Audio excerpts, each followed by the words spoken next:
আল্লাহ রে, নিজের বাবারে নিজের হাতে কসলায়া কসলায়া কত মুসলমান গোসল দিয়ে আব্বারে 3টা কাফনের কাপড় পরাইছি, কবর নামাইছি।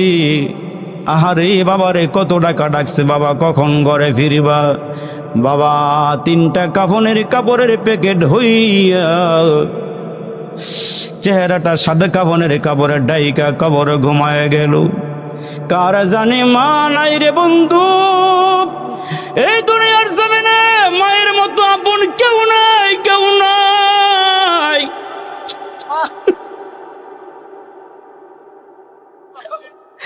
সন্তান অসুস্থ হয়ে গেলে দুনিয়ার কেউ টের পায় না রে বন্ধু,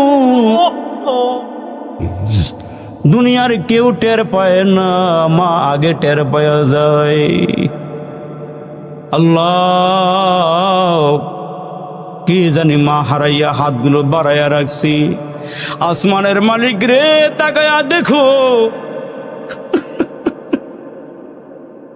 এরা দুনিয়ার কোন চেয়ারম্যানের হাতে হাত পাতে নাই, মেম্বারের কাছে হাত পাতে নাই, এমপি মন্ত্রীর কাছে হাত পাতে নাই।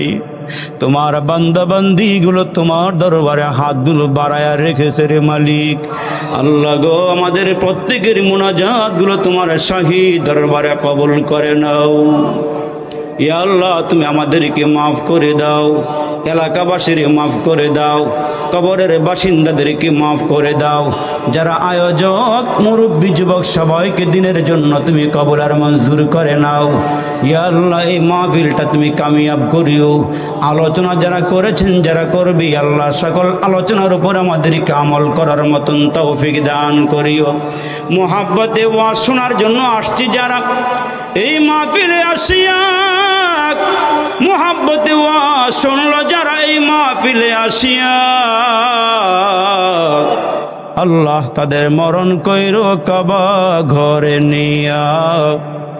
আল্লাহ তাদের মরণ কইরো রওজা পাক নিয়া। আল্লাহ সবাইরে মাফ করে দাও, প্রধান অতিথি বিশেষ অতিথি সহকারে সবাইরে মাফ করে দাও। ইয়া আল্লাহ, ওনাদের বংশধর্তী যারা কবরে সবাইরে মাফ করে দাও। সবাই আমার সাথে পড়েন, রব্বির হামহুমা কামা রব্বায়ানি সগীরা, রব্বির হামহুমা কামা রব্বায়ানি সগীরা। সুবহানা রব্বিকা রব্বিল ইজ্জাতি আম্মা ইয়াসিফুন ওয়া সালামুন আলাল মুরসালিন। আমিন আমিন বিরহমাতিকা ইয়া আরহামার রাহিমিন।